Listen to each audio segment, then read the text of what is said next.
A man walks into a bar. It's one of the oldest and greatest setups of joke writing ever. Probably not terribly appropriate for the church, but God hasn't struck us with lightning yet, so we'll proceed with caution and faith.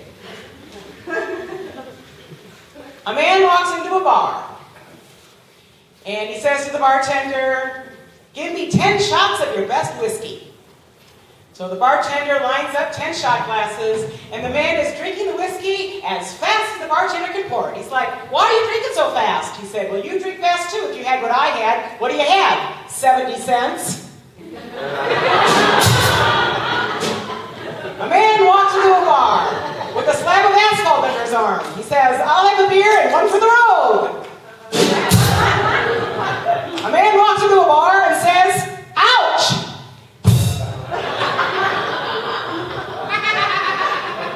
One of the great things actually about when a man walks into the bar jokes, like, how many people does it take to screw the light bulb jokes, or why did the chicken cross the road jokes, is they present a universe where there's endless possibilities.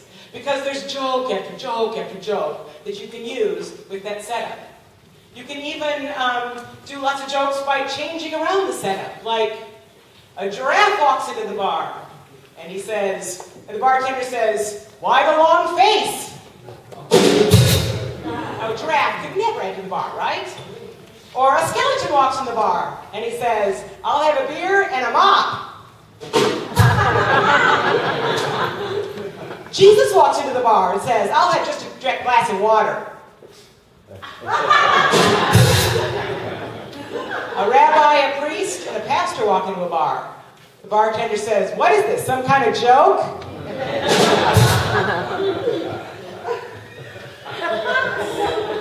Indeed, jokes create the idea that anything is possible. And not only that it's just sort of possible, but it's wonderfully, joyfully, powerfully possible. It's possible in a way that brings happiness and liveliness and laughter. And laughter is one of the healthiest things, one of the healthiest gifts, healing gifts we have in our being. Because indeed, laughter can heal us. You remember that story, that book from Norman Cousins, about how he had this horrible disease. And he cured himself only by holding himself up and watching Marx Brothers movies, and To Tell the Truth episodes, and Candid Camera episodes, and drinking orange juice. And laughter is an amazing community builder, right? We get a joke, we all laugh together, and we're instant community. Who was it? It was Victor Borgia that said, "The shortest distance between two people is a laugh." Indeed, people would gather. People would gather on Easter in the early church. They would gather the day after Easter, and you know what they would do? They would tell jokes. They would just spend the time telling jokes, regaling in laughter, the healing gift of laughter, and enjoying the greatest joke of all, the joke on death, the joke on sin, that Jesus proved coming out of the tomb, God's greatest punchline, resurrection, a Jesus that is not only more powerful and more prevalent, because now he can expand over the universe because he's now spirit than he ever was before. But do it in this joyful way that indeed brings laughter, and all that laughter brings. We've so lost the sense of laughter as part of our faith journey. It was very embedded in the early church. They got it. How God is here for us, and not only when it helps us and knows that we're screw-ups, but gives us a second chance in a way that's even better than life before. Who can explain it? But it's true. We've lost that as the church became more interested in authority and making people scared and keeping its place in the culture and telling people what to do. But I think we are so needing to get back to that old spirit. And we're seeking the humor that comes out of faith. We're seeking all the funny ways that God responds to our prayers. All the delightful surprises that are in a lot of ways better than what we originally envisioned for ourselves before. One of my favorite Easter stories comes from a writer, Christian writer and activist named Anne Lamott. And she tells a story of her birthday that happened during Easter time, April 10th, 2004. And this was right after the re-election of George W., not too many months before that. And she's a very liberal, progressive activist, and she was so depressed at not only that he won again, but all the gloating that was happening in the conservative ranks. And she said, I was spending my birthday lying on the kitchen floor, completely immobile.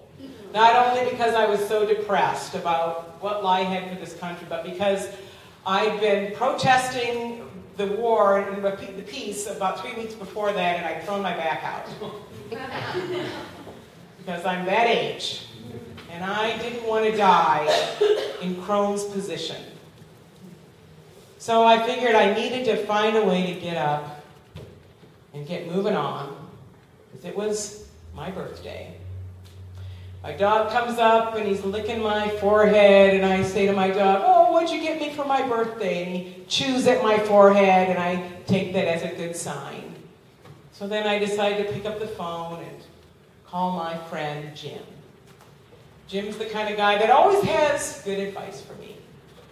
So I say, Jim, I'm so depressed. It's my birthday. There's no hope for the world. What can you tell me?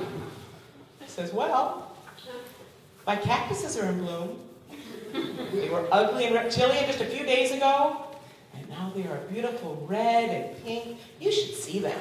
Oh, I hate cactuses. Well, then how about this? Start being kind to yourself. That's where we all start. We eat, we breathe, we figure out what next step to take. And we trust that God is with us, all of us, in our suffering. God is with us when we suffer. God is with all those innocent people in Iraq as they suffer. In fact, as people suffer, God gets close to them. Jesus was suffering on the cross, and the Romans thought they had the last laugh. But that isn't so. So she hangs up the phone and realizes that she needs to bring God into her. I need to bring God into my life, to eat, to breathe, to eat. I don't have anything in the refrigerator. So she's breathing and walking forward. She decides, I'll go to the grocery store. And as I'm doing it, I'll pray to God to be helpful. God, help me to be helpful. That seemed like such a good prayer to pray. So I come to the grocery store. God, help me to be helpful. And I find myself flirting with all the people at the grocery store, especially the old people, and that really makes me feel better. And I get to the checkout line, and I pay for all my stuff, and the gal at the checkout card line behind the counter looks at my receipt, and she's like, oh, you've won yourself a ham. What? You bet.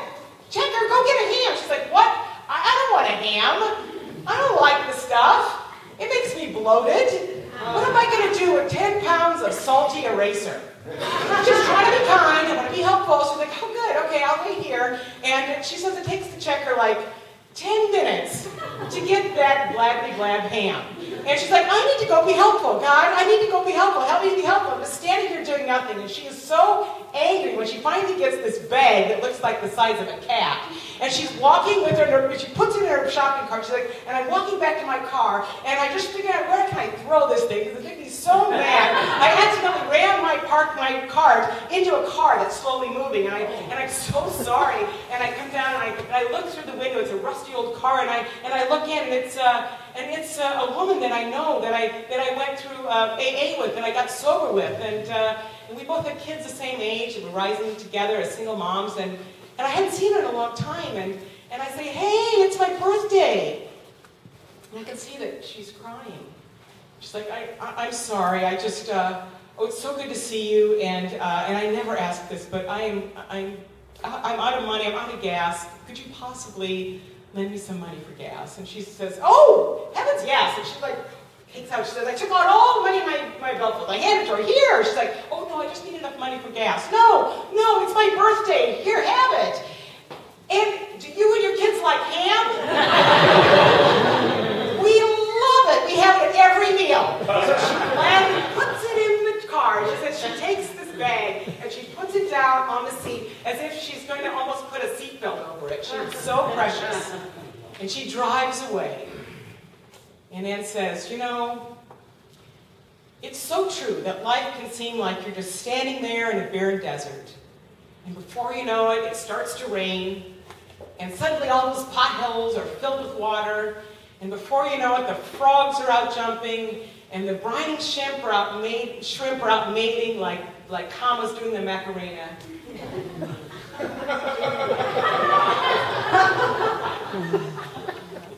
And you can't believe how things go from dead to alive in less than the blink of an eye.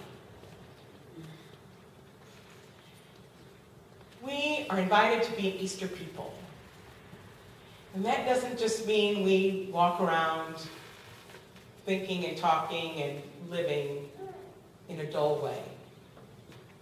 The Easter spirit is one that seeks us indeed to be joyful, to be clowns, to not be afraid of making mistakes, because we know that in God there's going to be a second chance. In fact, in our story today, when Mary Magdalene comes and she's crying and Jesus comes to her, she first thinks he's the gardener. How embarrassing to realize, oh no, oops, I screwed up. But Jesus doesn't care. He's so glad to see her. And you can bet that's the best story she ever tells when she's sitting around the dinner table. You'll never believe who I mistook Jesus for. Let us indeed be filled with that Spirit now, filled with that Spirit always. If you're able, come back to this congregation and discover new ways of being filled with that Spirit and going out in the world. See how joy and goofiness is God's answer and God speaking to you in life all around you. And if you give Him a chance, even make up for yourself a man walks into the bar joke, or a woman walks into the tomb joke. In fact, I came up with one today, so giddy up. A man walks into the bar, it's Easter Sunday. He says, got any specials? And the bartender says, why, yes, fuzzy navels. Fuzzy navels, why? Well, because first of all, this is the end of the season of Lent. First, when Jesus died, he was an innie in the tomb, and now he's an outie! Woo! Let us go out, be outies ourselves. And you know what? I think you know now what car Jesus would drive. An outie! All right! That's my good news for you today. That's God's good news for us today. And we're going to now celebrate and say yes to that joy of Christ as we stand and sing our final hymn, which is, it's a hymn, it's a song, it's Oh Happy Day. And let yourself truly get into all the joy that this song is. And our chicks are going to lead us, and we're going to sing along and dance as you are able.